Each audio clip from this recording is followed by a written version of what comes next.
I really did not want a spinoff to John Wick, like at all. And I certainly didn't want at the beginning. I was not on board for a female focused assassin picture in the universe. It was not what I wanted. I did not have a positive outlook for it. And this was like what, 2018, 2017 when this movie first started getting really talked about and picking up steam and greenlit and all that. And I didn't hear anything about it for like 3 years. So I thought maybe we get lucky and this doesn't happen. And here it is. So I saw Ballerina and I'm going to share my thoughts about it.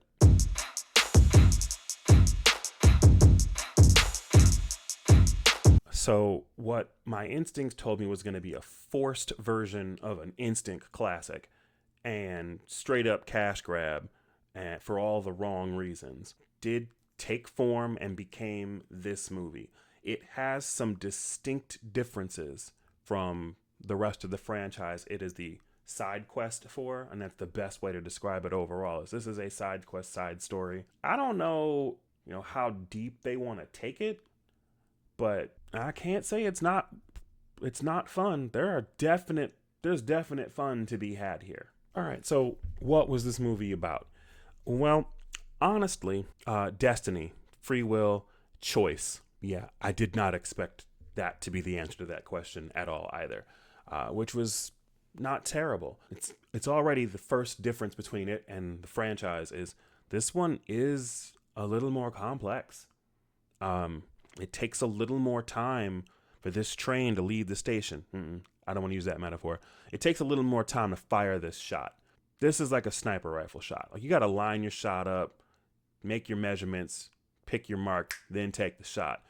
John Wick is more instinctive, more magically going to hit his mark. So it gets off to a much faster start and just goes.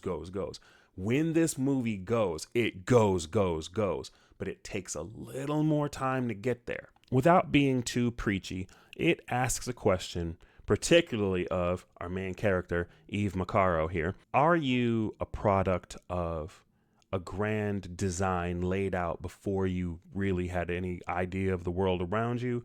Are you a product of your environment, or are you the sum total of your choices? And it's not very preachy about it. It's not a completely original idea by any stretch of the imagination. And it's been asked by other movies and other media and other things. But sometimes they get a little preachy with it. And it could have been. This is not. It comes up and it lays enough pieces around her character specifically and her origins to make you think, to make you question it yourself as an audience member. The question really is, does she question it? And does she even bother to care about it?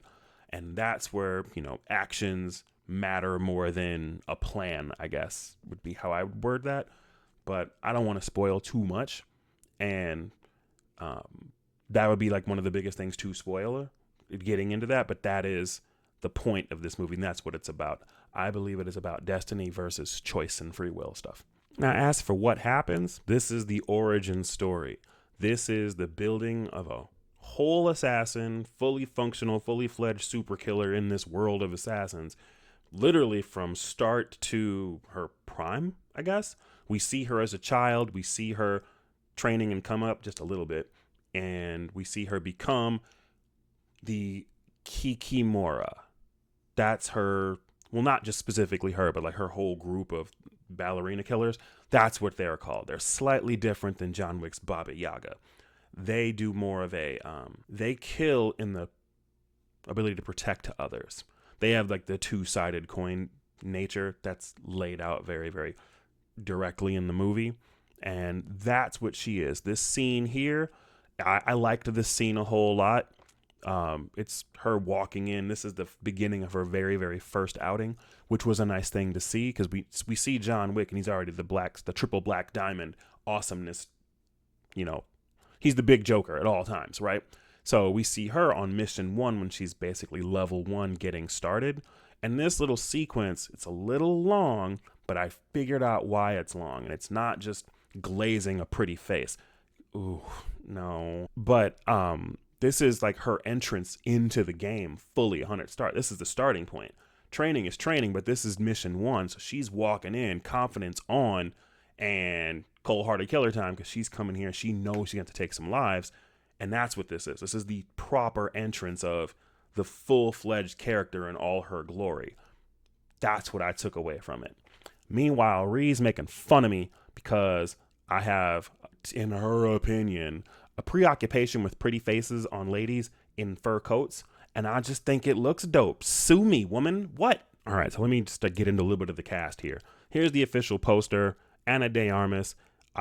She plays the crap out of Eve. Like, it's I think it was kind of a layup for her, honestly, in the character. She shows all the way up and is in that role.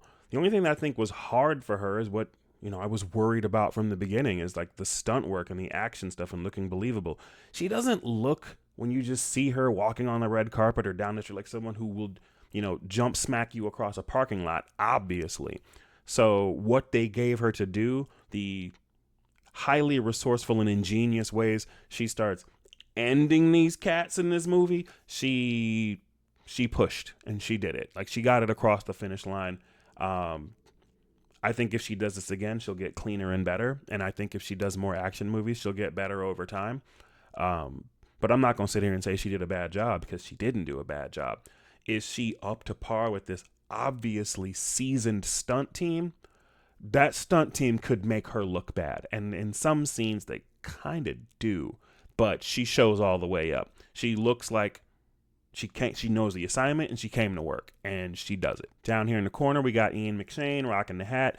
He slides right into this character like it's second nature for him. I don't even think he has to put in too much work. I don't know if that's skill or if that's the character being really close to him. I say that a lot about a lot of people, and that's how I know someone's in danger of being typecast, because you're just being asked to do the same assignment. There's another face on this poster that has that same problem. Ain't that right, Norman? Norman Reedus gets to do the same variation of Daryl and everything he's doing these days, unless it's something super silly on purpose. So I do need him to kind of like get away. Like, I remember you in Blade, bro. You were the gadget guy. You were the smarty. But this one, he's just channeling a little more dad energy, obviously, and a little more defensive dad energy. But nothing outstanding, nothing great. The returning cast members, Anjelica Huston and Lance Reddick, R.I.P. Captain Zavala. She, Ian McShane, they do all their things. What's my girl's name up there? Hang on. I wrote it down. Sharon Duncan-Brewster. She is like the training arbiter for the ballerinas in here. So she gives us something of the rules for the training. It's nice to see. It's like she has the line you see in the trailer, like, fight like a girl, cheat, which I'm very glad they didn't drive that message home. I know there were reshoots for this somewhere between 2022 and 2024. There were reshoots. I like to believe we live in a world where there was more of that pesky girl boss energy in this movie. And last year someone said, take that out. Just get rid of that. And I think they took that out while they did add, I mean, we know they added like one or two sequences. Like, there's a hotel shootout sequence. I think that was one of the reshots. And the intro, that the guy who plays Eve's father, he's not on the poster at all. But I think his whole sequence, which was sweet, it was solid John Wick stuff. And that's your appetizer, to get the door open on you. And like, who watch this, because we're going to do a little building after that. His scene was one of the things that were added later after the main bulk of the movie was done. But I do think I like to think someone saw, we don't want too much of that off-putting girl boss energy. I don't think it's wise to alienate one audience in any attempt to capture another one. I think that is a fool's errand, to put it like politely. Gabriel Byrne. Sorry. He plays the Chancellor. He's our antagonist. He's the bad guy. He's very, very much a strong part of this whole assassin underworld. Similar in status to Anjelica Huston's character. But what is her character's name? Did I write that down? It's just director. They often call her their mother. but he's on the same level as her. She has her tribe, he has his. His seems bigger and more ridiculous, and dug in further, longer roots going in. And I think it stretches the whole idea of this underworld community and world of assassins that live in the shadows and behind the scenes of everything we're doing. I think his thing stretches it really far. But I could just not have seen, Parabellum in a while. And maybe if I go back and watch that today, I'll feel differently about it. Lance Reddick, happy to see him again. Truthfully forgot that this movie, when his scenes were shot before he died. So when she walks into the Continental and he's right there, I was like, oh. It was just like I had to take that hit a little bit again. I thought about Destiny 2, and I thought about everything else he's been in, and then I thought about the Funny or Die skit with the toy store, and I had a good little laugh. So now the real star of the movie is, of course, the stunt work. The stunt action team, the pyro team, everybody who rigged up and triggered all the explosives and everything. They're the stars. They are the true heroes. They are the Justice League Super Avengers that make this movie pop and do everything. And I think they should be winning more awards for this kind of thing, because it's awesome. Katana, flamethrower duel, katana sequence, ice skate sequence, grenade sequence. Whoo! I came for the flamethrower. The grenades sold me. Like, I was like, okay, this flamethrower is going to get me to come in the theater. The grenade sequence is just like, oh, that was just sweet. I liked it more than the flamethrower in some instances. The ice skate thing, I heard about that. I was like, okay, is she going to check the boxes? She did. I feel like I can safely say if there was an axe, it went in someone's face, which was like, yes, do that. And we had some cool improvisational murders. Nothing as ballerific as a number 2 pencil, but good stuff with a pistol and a knife in the kitchen. Solid stuff there, but the stunts, they go hard. It's classic John Wick stuff. A point they address in the trailers, just to get it out the way because everyone's thinking it, is the 5'6" Cuban girl beating up 6'3", 6'4" trained assassins that have done nothing but be in the gym and paramilitary training this whole time. They address that directly in the movie, and it's one of her 2 problems. Yeah, she doesn't just walk up to somebody and uppercut them and it hit them like, she's, sliced alone in Rocky 3. No, she's not hitting somebody like that. They get that part right. But she does tank an inhuman amount of damage. She takes hits and damage like she is Steve Rogers with the serum. Like, she takes too much punishment and literally just walks away from it. I don't know why she doesn't have like one of John Wick's fly bulletproof suits. She straight up doesn't have that. And I don't know if that's a spoiler, but it's true. And then in one of the earlier sequences, it's a vehicular sequence, crash, cars, action stuff. There's no human way she stayed inside that car in that scene, and you can see it like harness, wires holding her, and it's like that kind of broke the illusion and required her to have Spider-Man level powers to stay in the car.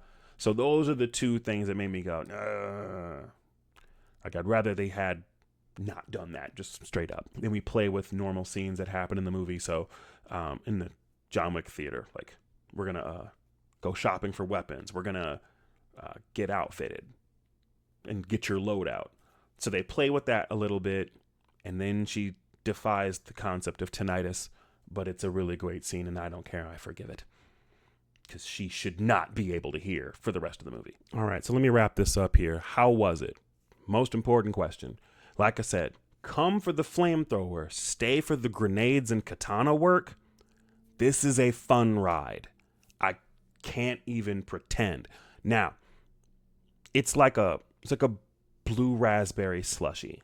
And normally my favorite flavors are the reds, your strawberry, your tropical punch, your cherry. Those are the normal go-tos, right?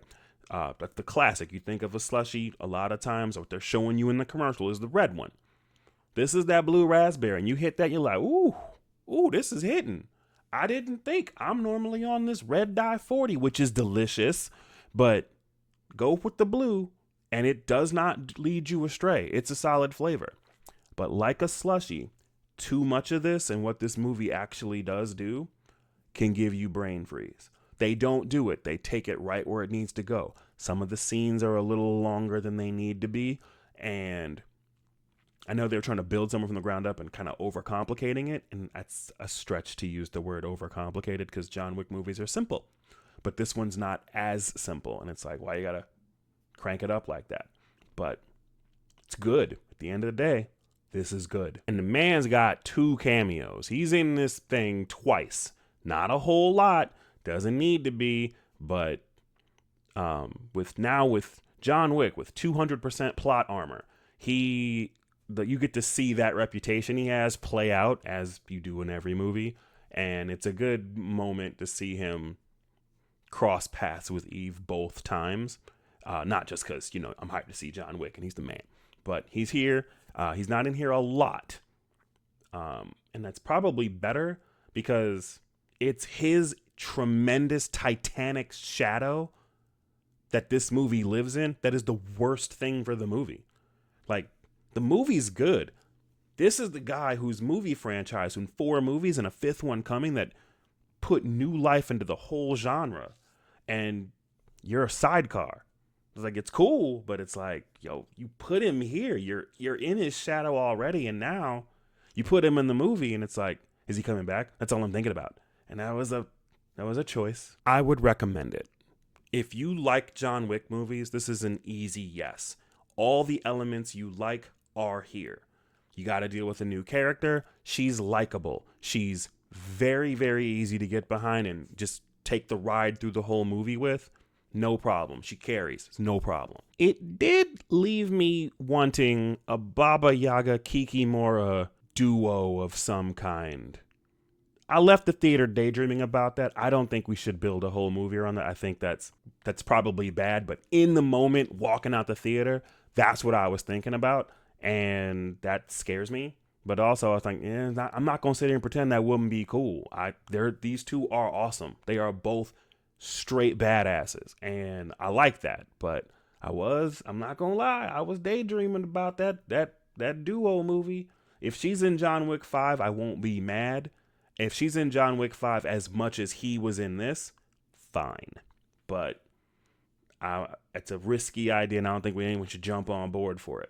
But I wouldn't, at this moment in time, hate it. Overall, good, solid good, worth the price of admission. There are several scenes that I think, flamethrower scenes, worth the price of admission. The grenade scene, you owe it to yourself to see that sequence. This movie's a solid, good hit. My review's a little delayed, so it's sitting at about, at the time I wrote all this down and filmed this, 51 million at the box office. I have no idea what the budget is. I didn't look that up. I just know that 51 million in the global box office is more than John Wick 1 made. So I don't think you can call this a flop, but I don't know what the budget is. So if you know that, drop that in the comments for me. Let me get that information off you. Spare me the trouble of looking it up. Appreciate that. I appreciate you watching and making it to the end of the video. Go ahead and give us a like and subscribe. We'll see if we can get Ree to see this one in theaters. But I feel like we blew all her theater energy on Lilo and Stitch. We're going to go see a certain dragon movie this coming weekend. So that'll get her out into a theater again. But let's see if she's got any social battery to check this one out. But yeah, those are my thoughts. Want to hear yours. Where does this fall in the pantheon of John Wick? There's 5 movies. Give me a first, second, third, fourth, and a 5th place. Where does this land for you? Personally, this is very middle of the pack feeling. Not that there's a bad John Wick movie. When no one's weak, that's a good thing. I don't think there are weak John Wick flicks. Bye-bye, Dragonfly. I'm out. Thank you for watching.